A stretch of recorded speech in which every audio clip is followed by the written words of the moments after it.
stayed there for a week, Papyrus occasionally coming home with little bits of food for me to devour in under a minute.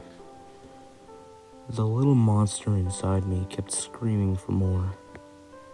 It got to the point where Papyrus was coming home every day with whatever he could find. It wasn't enough. It wouldn't ever be enough. I sat up, head rebandaged, and stood. I was a little wobbly at first, but I had obviously regained some strength. I tore off the bandage, letting it fall to the floor along with my blankets. I looked around and walked upstairs to my room. It was a huge mess. Picking up a bag and strapping it around me, I became very frustrated at my brother's incapable abilities to bring me more food. "I'm done," I yelled, slamming a bone against the wall. I looked at the bone, surprised at what it had become. A large bluish bone stuck in the wall with a large steel blade at the end of it.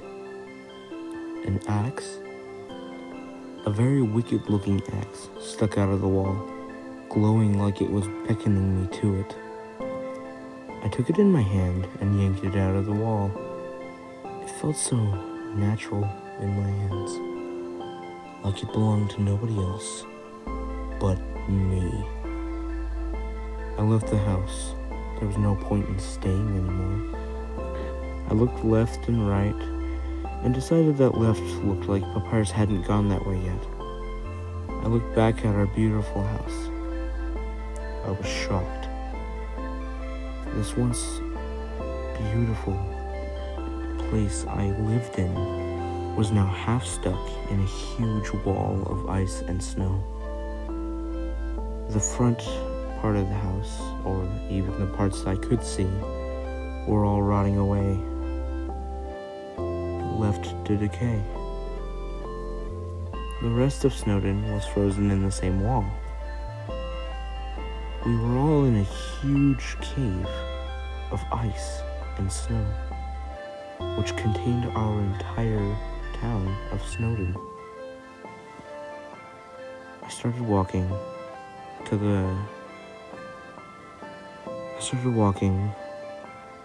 the direction I chose, to the left, from coming out of our house. Looking back at our house, and my eye slowly drifted past it.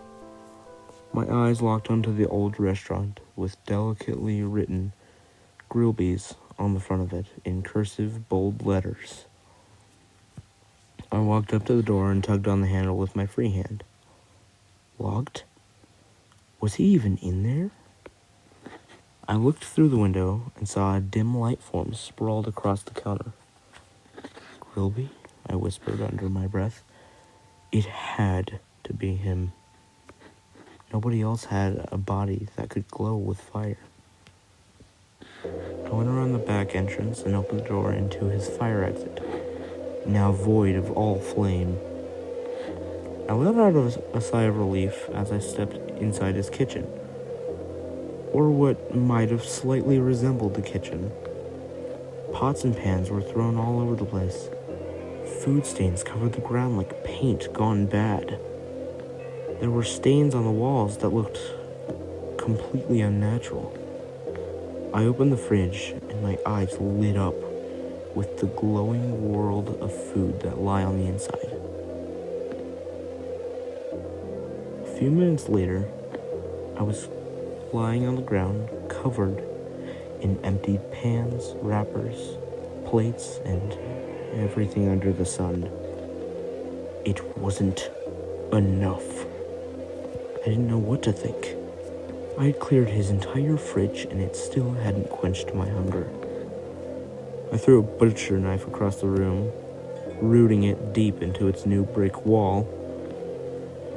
I stood up, throwing pans all across the floor. I glared at the fridge, willing it, begging it to give me more. I whipped around as a sound from the eating area echoed through the whole building. Walking up to the window, axe in hand. I looked through the window of the door as the figure of light slowly made its way to the other side. My eyes met his, but I ducked down after seeing the look in his eyes. I had to get out of here. On the other side of the bound-to-open door was a very psychotic-looking fireman. I ducked into the pantry and stayed as quiet as humanly possible, basically, just as the door was thrown open. I looked at my old friend, now a monster made of molten lava and a burnt suit. He slowly stumbled to his now empty fridge and looked around, slow and menacing. His eyes glowed with fire and a murderous look. I decided I didn't really want to hang around to say hi. He looked the opposite way from me, going across the room to open up a large cabinet even Papyrus could fit in if he distorted his body in multiple positions. I realized he was looking for someone, me in particular, since I ate all of his food in under 10 minutes. I felt my eyes spike with pain, like someone had just stabbed me. I made the worst involuntary decision of my life. I screamed. He stilled, staring me directly in the eyes through the pantry door. He slowly shifted towards me. I raised my arm, slamming it into the shelf and yelping in pain. I kicked the door open and sped past him. An arm shot out in front of me and grabbed at the back of my hood, throwing me to the ground. He knelt down on top of my chest as a face split open into a large mouth full of fire and lava. He grabbed a hold of my head and started pulling it to his mouth. I'm guessing he was wanting to take at least half my face off. I threw my left arm up as his soul blinked in front of his chest. His entire body was thrown against the roof as he spat fire at me. I teleported up and off the floor as it became a real-life game of the floor is lava.